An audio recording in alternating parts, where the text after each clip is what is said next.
Assalamualaikum warahmatullahi wabarakatuh. Perkenalkan, nama saya Sinta Nia, mahasiswi dari program Studi Komunikasi dan Penyiaran Islam IAIN Bengkulu. Di sini saya akan menjawab pertanyaan sekaligus menjelaskan sedikit dari beberapa materi. Yang pertama ada jelaskan makna manajemen menurut Henry Fayol.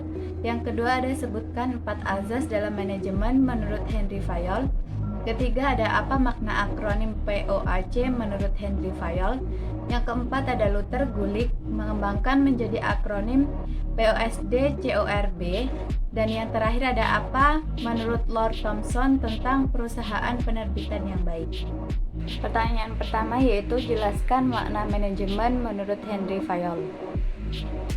Salah satu definisi manajemen yang cukup menarik dan banyak dianut banyak orang adalah definisi dari Henry Fayol yang berbunyi, manajemen adalah proses menginterpretasikan, mengkoordinasikan sumber daya, sumber dana, dan sumber-sumber lainnya untuk mencapai tujuan dan sasaran melalui tindakan-tindakan perencanaan, pengorganisasian, penggerakan, pengawasan, dan penilaian.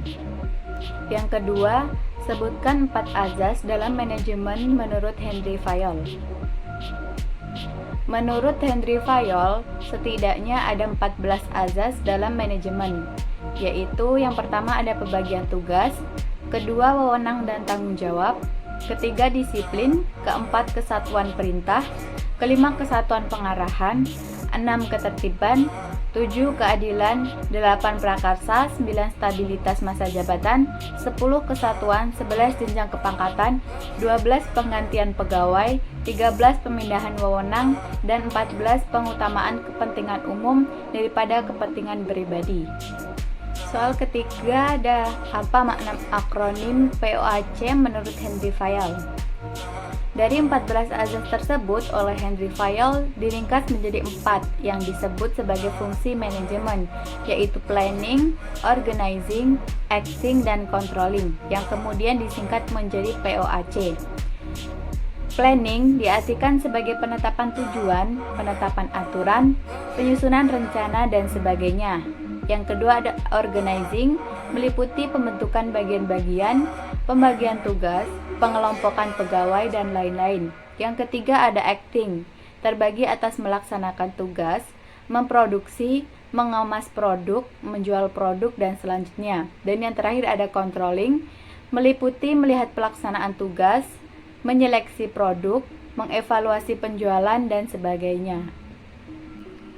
Soal keempat ada Luther Gulick mengembangkan menjadi akronim POSCORP yang artinya dalam perkembangan selanjutnya POAC yang dicetuskan Henry Fayol dikembangkan lagi oleh Luther Gulick menjadi POSCORP yang berarti planning, organizing, staffing, directing, coordinating, dan reporting serta budget.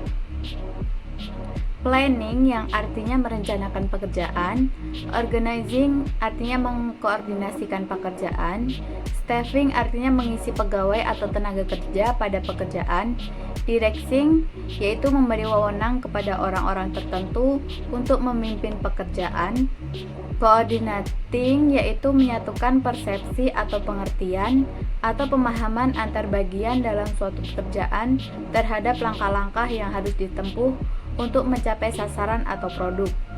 Yang selanjutnya yaitu ada reporting yang artinya membuat laporan tentang hasil pekerjaan, dan yang terakhir ada budgeting yaitu menentukan pembiayaan yang diperlukan dalam mengoperasionalkan pekerjaan.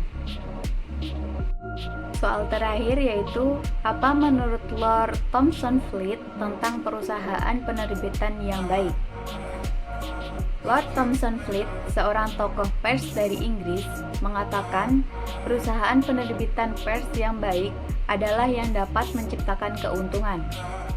Kekuatan finansial dan stabilitas komersial merupakan jaminan terhadap perkembangan penerbitan pers. Manajemen harus mampu mempergunakan sumber daya yang dimilikinya. Baiklah, itu tadi yang dapat saya jelaskan dalam video ini. Semoga dapat bermanfaat bagi kita semua. Wassalamualaikum warahmatullahi wabarakatuh.